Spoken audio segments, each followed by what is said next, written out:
जय हिंद साथियों, स्वागत है आप सभी का हमारे YouTube चैनल ज्ञान आरबीएल में। साथियों को पता है कि हम देख रहे हैं संविधान और संविधान के भाग 3 में पहुंच चुके हैं।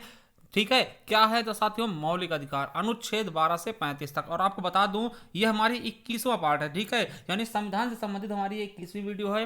ठीक है, आप देख सकते हैं बहुत ही कम समय में, मतलब कि बहुत ही छोटे छोटे समय की वीडियो बना करके दोस्तों आपको हम बहुत ज्यादा कुछ देने की कोशिश कर रहे हैं। ठीक है, अब देखिए इसके पहले की जो वीडियो अगर आपको देखना है या फिर संपूर्ण हिंदी आपको पढ़ना किसी भी एग्जाम के लिए साथियों गारंटी के साथ, ठीक है, तो आप हमारे चैनल फ्री ऑफ कॉस्ट पढ़ सकते हैं। उसके लिए आपको करना क्या होगा, आपको जाना होगा हमारे प्ले लिस्ट में या फिर डिस्क्रिप्शन में, वहां आपको लिंक मिल जाएगा या फिर सीधा प्ले लिस्ट पे जाते हैं तो साथियों आपको दिखेगा संपूर्ण भारतीय संविधान इंडियन पॉलिटी एंड कॉन्स्टिट्यूशन नाम से एक प्ले लिस्ट मिलेगा। इससे आप पूरा देख लीजिएगा। अगर किसी भाई का एसएससी जीडी लेगा तो एसएससी जीडी के मात्र 10 वीडियो में संपूर्ण हिंदी आप देख लीजिएगा यहाँ से। ठीक है, और साथियों आप संपूर्ण हिंदी, ठीक है, अगर आप पुलिस की तैयारी कर रहे हैं दोस्तों तो इस वाले प्ले लिस्ट को एक बार देख लीजिएगा। बहुत ही अच्छे से हमने हिंदी आप लोगों के समक्ष रखी है, जाकर के देखिए, बहुत ही ज़्यादा मजा आने वाला। ठीक है, तो चलिए साथियों शुरू करते हैं। उसके अलावा दोस्तों यूपी स्पेशल आप देख सकते हैं, यूपी उत्तर प्रदेश स्पेशल हमने पढ़ाया है आप सभी के लिए। ठीक है, तो आप एक बार देखिएगा, बहुत अच्छे से, बहुत ही बेहतरीन ढंग से हमने पढ़ाने की कोशिश की है। शायद आपको ऐसा कंटेंट कहीं नहीं मिलेगा। ठीक है, तो जाकर के देखिए। चलिए शुरू करते हैं। देखिए साथियों हमने बताया था कि आपको कि देखिए वर्तमान में मौलिक अधिकार कुल कितने 6 हैं।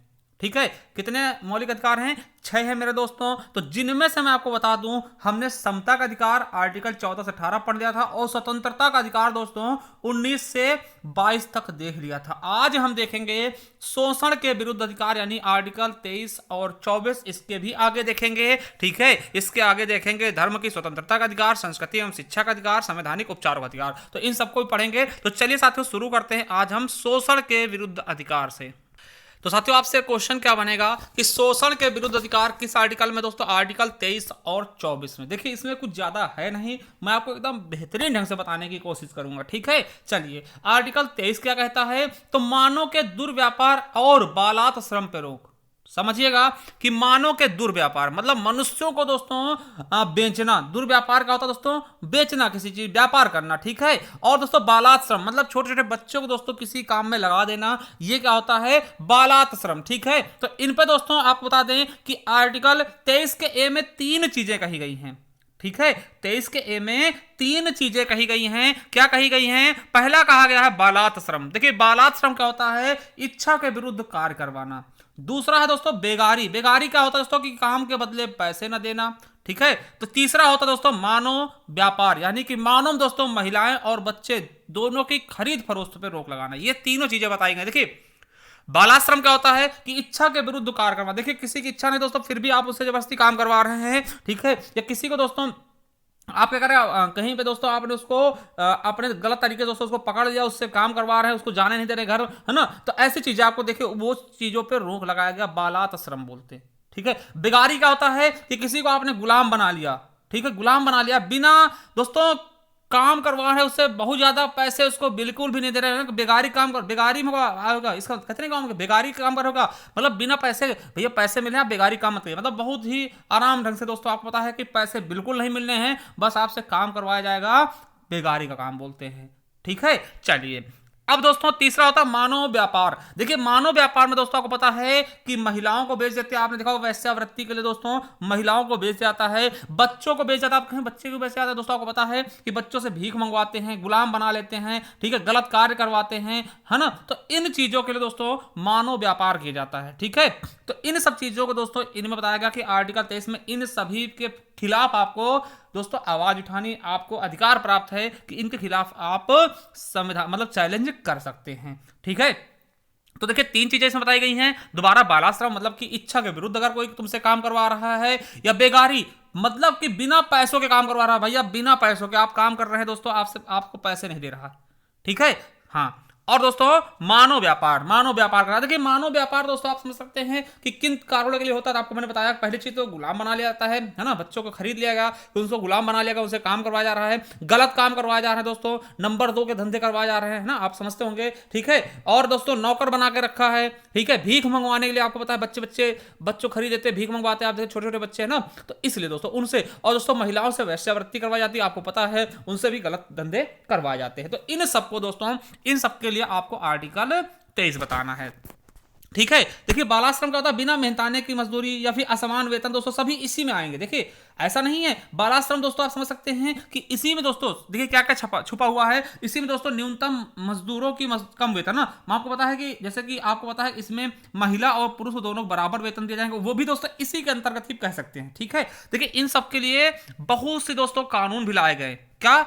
बहुत से कानून लाए गए, जैसे अनैतिक दुर्व्यापार निवारक अधिनियम दोस्तों। ठीक है दोस्तों, आपको बता दें कि अनैतिक दुर्व्यापार, ठीक है, अनैतिक दुर्व्यापार निवारण अधिनियम 1956 में लाया गया दोस्तों। यह कानून जो है वैश्यावृत्ति पर मतलब कि कंट्रोल करने के लिए लाया गया था। ठीक है, आप समझ सकते हैं। ठीक है, और जैसे दोस्तों बालाश्रम के लिए कई सारे कानून लाए गए, जैसे कि है ना बंधुआ मजदूरी व्यवस्था, है ना दोस्तों, आप समझ सकते हैं ना, बॉन्डेड है ना लेबर सिस्टम दोस्तों लाया गया था 1976 में। या फिर दोस्तों आपको पता होगा कि न्यूनतम मजदूरी अधिनियम 1948 में लाया गया भैया, कि अगर आप न्यूनतम मजदूरी नहीं देते हैं, न्यूनतम मतलब दोस्तों सरकार फिक्स करती है भैया इससे कम में कोई भी आपके यहां मजदूरी नहीं करेगा, अगर उससे भी कम में आप काम करवा रहे हो जबरदस्ती दोस्तों तो आपको सजा मिलेगी। ठीक है, अधिकतम 5 साल की। ठीक है, इसके अलावा दोस्तों समान पारिश्रमिक अधिनियम 1976 में लाया गया। देखिए इन चीजों को आप लिखना चाहते हैं लिख सकते हैं, हर एक चीज में लिख कर नहीं बता सकता। ठीक है, तो इन्हीं के लिए दोस्तों हम समान पारिश्रमिक अधिनियम लाएगा। मतलब समान मतलब कि यार आपको पता है जैसे पुलिस में कोई महिला भर्ती होती है और पुलिस, दोनों को बराबर पैसे मिलते हैं, बराबर सैलरी मिलती है। ऐसा नहीं है कि पुरुष को ज्यादा मिलेगी महिलाओं को कम मिलेगी।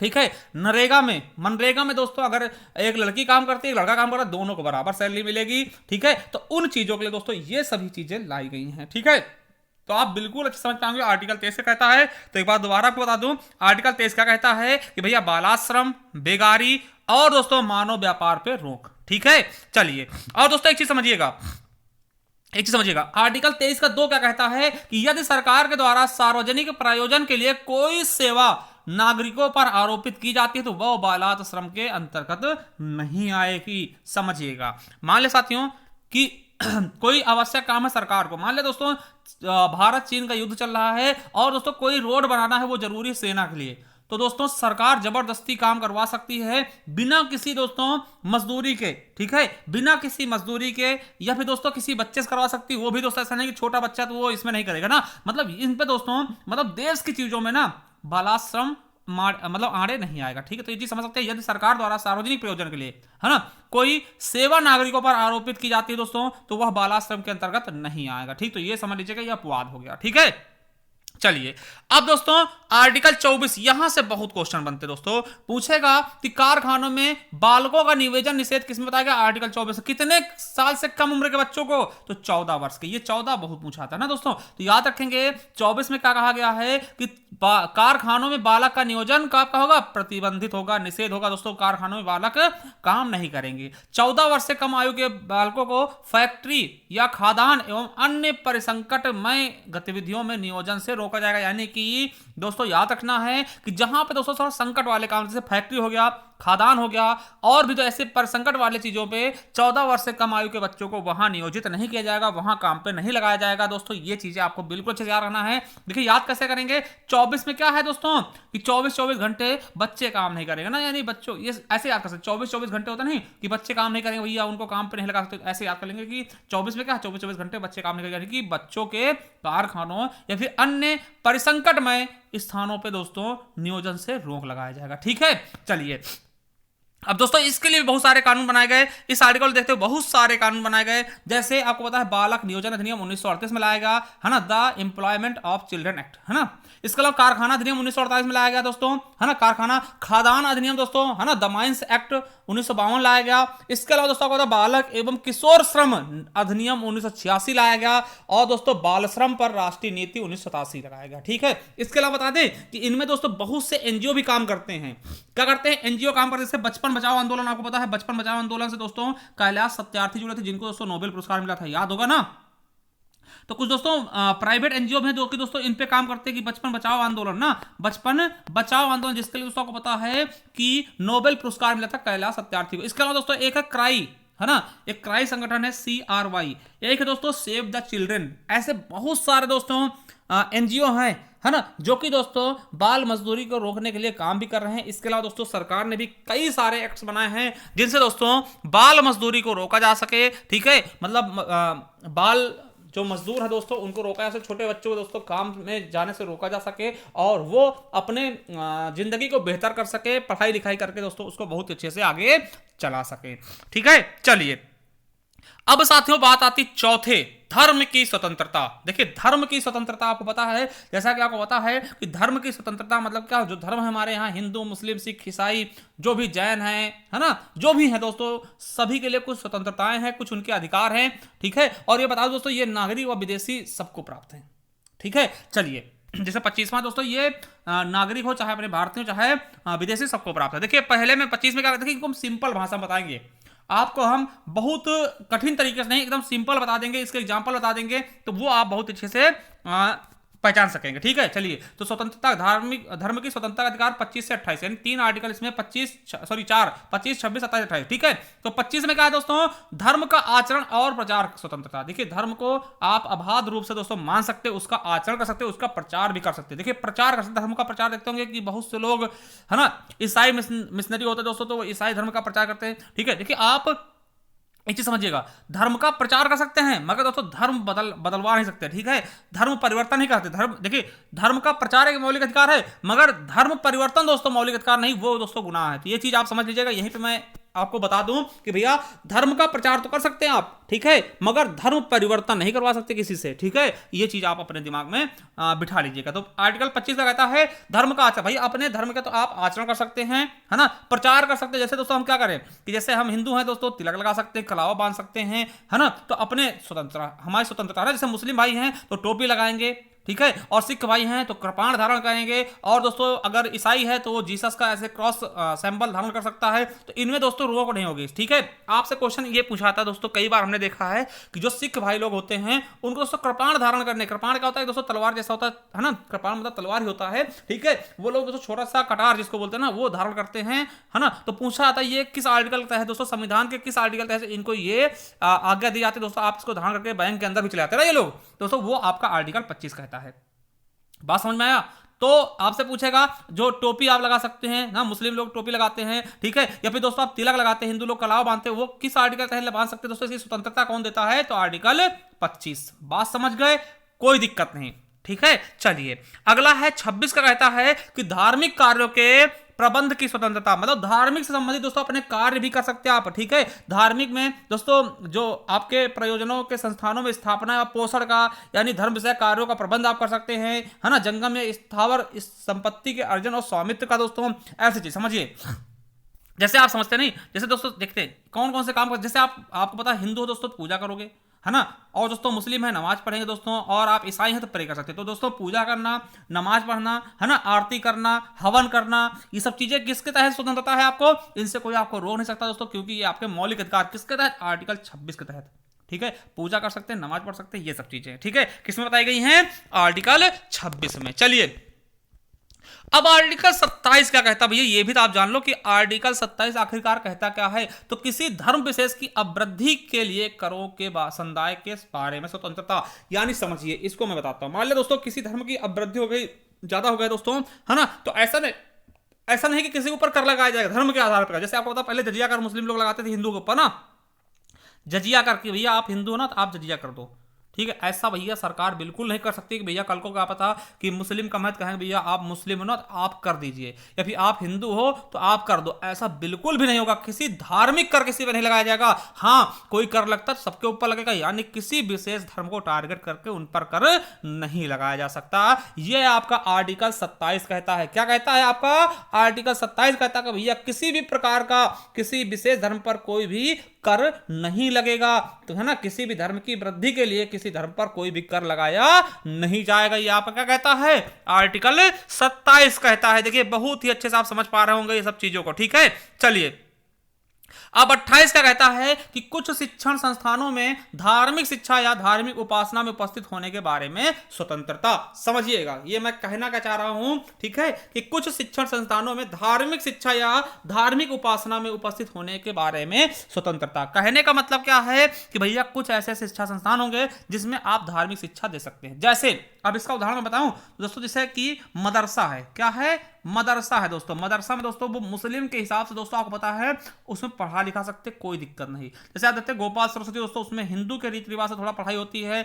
आपने देखा होगा सन पीटर दोस्तों, उसमें ईसाई के हिसाब से कुछ पढ़ाई लिखाई होती है। तो ऐसे इन पर रोक नहीं लगेगी। समझिएगा कब, समझिएगा दोस्तों कि कुछ शिक्षण संस्थानों में धार्मिक शिक्षा या धार्मिक उपासना में उपस्थित होने के बारे में स्वतंत्रता। देखिए राज्य के द्वारा पूर्णतया संचालित संस्थानों में किसी प्रकार की धार्मिक शिक्षा नहीं दी जाएगी। पहली चीज समझिए, अगर राज्य के द्वारा दोस्तों कोई शिक्षा संस्थान चलाया जा रहा है दोस्तों, तो उसमें किसी प्रकार की धार्मिक शिक्षा नहीं दी जाएगी। ये चीज आपको याद रखना बिल्कुल अच्छे से। किसी ट्रस्ट के द्वारा स्थापित शैक्षिक संस्था में धार्मिक शिक्षा दी जा सकती है। मतलब कि समझिए, अगर दोस्तों कोई सरकारी है, यानी राज्य दोस्तों राज्य सरकार द्वारा दिया गया है, या फिर दोस्तों सरकार द्वारा किसी चीज को स्थापित किया गया, तो वहां पे दोस्तों आप धार्मिक शिक्षा नहीं दे सकते। जैसे आपको बता दें कि मान लिया हमारे यहाँ प्राथमिक विद्यालय है, ठीक है, प्राथमिक विद्यालय है, तो ऐसा नहीं वहां पे कोई हिंदू टीचर भैया हिंदू के हिसाब से दोस्तों पढ़ाए कि भैया आप है ना हिंदू धर्म के बारे में पढ़ाए, या फिर दोस्तों किसी धर्म को गलत बताए, ऐसा नहीं।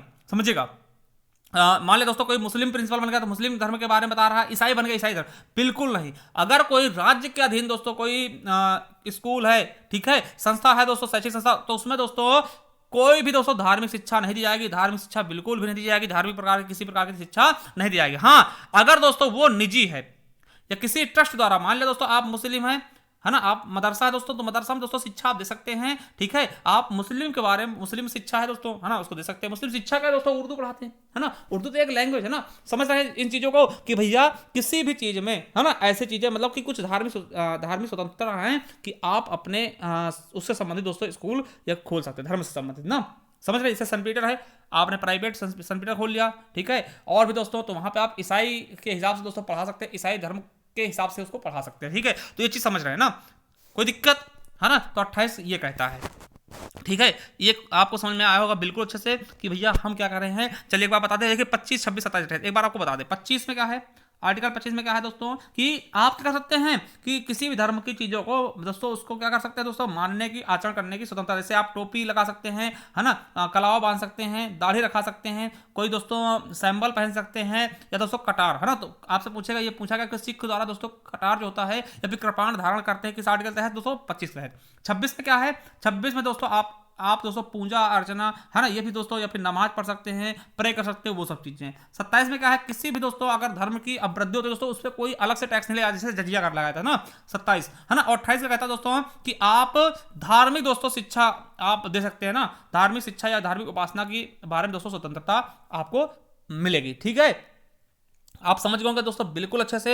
एक चीज आपको बता दें दोस्तों, एक स्टैनली बनाम मध्य प्रदेश राज्य था दोस्तों, वहां पे कहा गया था कि भैया धर्म का प्रचार एक मौलिक अधिकार है, परंतु धर्म बदलवाना दोस्तों, धर्म बदलवाना दोस्तों ये एक प्रकार का मौलिक अधिकार नहीं दोस्तों, ये दंडनीय है, ठीक है। तो आप एकदम बिल्कुल अच्छे समझ गए होंगे दोस्तों। तो चलिए दोस्तों यहां तक आज मिलते हैं दोस्तों नेक्स्ट वीडियो में, तब तक के लिए जय हिंद जय भारत। और आपको बता दें कि एक बार दोस्तों अगर आपको अच्छी लगी क्लास ना, तो चैनल सब्सक्राइब कर लीजिएगा और वीडियो शेयर कर दीजिएगा, क्योंकि दोस्तों ये हमारे लिए मोटिवेशन का काम करता है। अगर आप सभी थोड़ा सा तत्परता दिखाते दोस्तों, हम ये क्लास बहुत ही जल्द समाप्त कर देंगे दोस्तों, ठीक है। चलिए दोस्तों, थैंक यू, मिलते हैं नेक्स्ट वीडियो में, तब तक के लिए जय हिंद जय भारत, वंदे मातरम, thank you, love you all.